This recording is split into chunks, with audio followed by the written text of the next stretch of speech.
తాకట్టులో ఉన్న బంగారాన్ని విడిపించి ఆ రోజు ఆన్లైన్ రేటుకే మేము కొంటాం. Sharma gold company.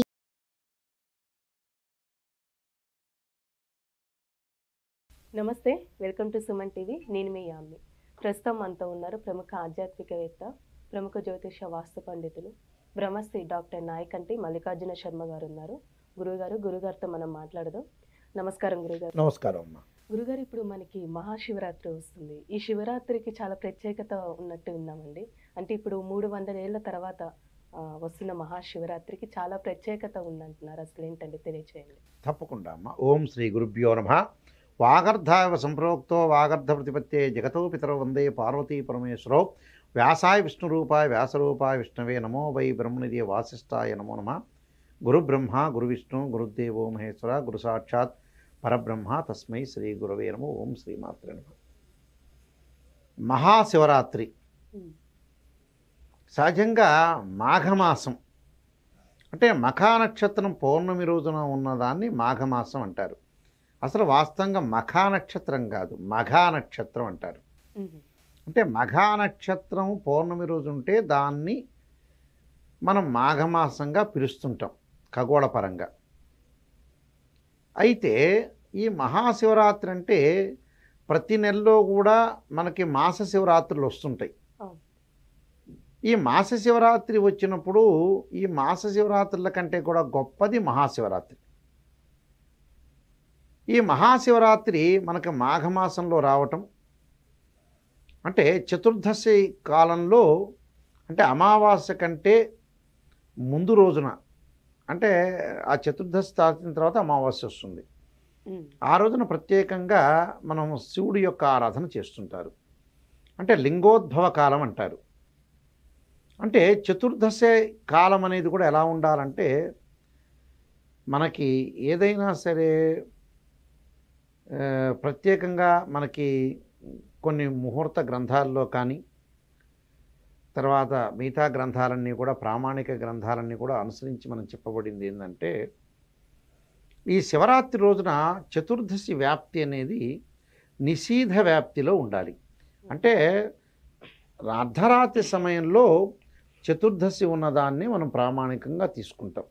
అంటే లింగోద్భవ కాలం అంటే ప్రదోషకాల సమయం నుంచి ప్రారంభమవుతుందని అర్థం. అంటే ప్రదోషకాల సమయం అంటే చీకటి పడే సమయం అని అర్థం. అంటే నిషీధ వ్యాప్తి అంటే రాత్రిపూట చతుర్దశి ఉంటేనే దాన్ని పరిగణలోకి తీసుకుని ఆ రోజునే మహాశివరాత్రి అని చెప్పబడింది. అయితే ఈసారి ప్రత్యేకంగా మహాశివరాత్రి మహాశివరాత్రి రెండూ కలిసి వచ్చినాయి. అంటే సహజంగా మహాశివరాత్రి రోజున మహాశివరాత్రి రాజు కొన్ని సంవత్సరాల క్రితం వచ్చింది. కానీ మహాశివరాత్రి మహాశివరాత్రి రెండూ కూడా కలిసి రావటం అనేది గొప్ప విషయం. అలాగా ఇప్పుడు ఏదైతే ఆ రోజున ప్రత్యేకంగా పరమేశ్వరుడి యొక్క ఆరాధన చేయాలి. అంటే సద్యోజాత వామదేవ అఘోర తత్పురుష ఈశాన్య అనే పంచముఖాలతో ఉండేవాడు పరమేశ్వరుడు. అంటే తత్పురుష విద్యే మహాదేవాయ ధీమహే తన్నో రుద్ర ప్రచోదయాత్ అంటాం మనం. అంటే ఇక్కడ వాగర్ధావి సంప్రోక్తో వాగర్ధ ప్రతిపత్తే జగతో పితరవు వందే పార్వతీ పరమేశ్వరుడు అంటారు. అంటే జగత్తు అన్నిటికి కూడా తల్లిదండ్రులు ఎవరంటే పార్వతీ పరమేశ్వరులు. వాళ్ళు లింగోద్భవ సమయం అనేది అర్ధరాత్రి పూట ఆ పరమేశ్వరుడు, అందువల్ల అపాతాళ స్తంభ భువన బ్రహ్మాండ మావిస్వర స్ఫాటిక లింగం అంటారు. అంటే పరమేశ్వరుడి యొక్క పైన అంతరిక్షంలో ఎంతవరకు ఉన్నాడో తెలియదట, కింద భూమిలో కూడా ఆయన యొక్క అంతం తెలియదట. అంటే ఒక రోజున ఒకానొక సమయంలో బ్రహ్మవిష్ణులు కూడా ఆ శివలింగానికి ఎంత దూరం కింద ఉంది, భూలోకంలో లోపలికి ఎలా ఉంది, పాతాళలోకంలోకి ఎంత ఉందని చూశారట. అంటే అపాతాళ స్తంభ అంటారు. అంటే పాతాళం లోపలికి ఎంతవరకు ఉన్నాడో తెలియదట. అంతరిక్షంలో ఎంతవరకు ఉన్నాడో కూడా పరమేశ్వరుడు యొక్క లింగరూపం తెలియదట. అంటే బ్రహ్మవిష్ణులు కూడా తెలుసుకోలేకపోయారట. అంటే బ్రహ్మాండ మావిశ్వర స్ఫాటిక లింగమౌళి అంటారు. అంటే ఆ శివలింగాన్ని యొక్క ప్రమాణం చెప్పలేకపోయారట.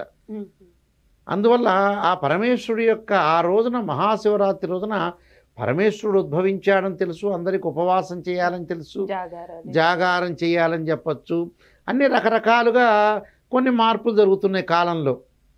అలాగా ఆ రోజున మహాశివరాత్రి మహాశివరాత్రి రెండు కూడా విశేషంగా ఉన్న అంటే పంచముఖాలతోటి, అంటే ఎటు అయితే విభూతి రేఖలు రాస్తారో పరమేశ్వరుడు అటు చూస్తాడని అర్థం. సహజంగా శివాలయాలన్నీ కూడా పూర్వాభిముఖంలో తూర్పు వైపు ఉంటాయి.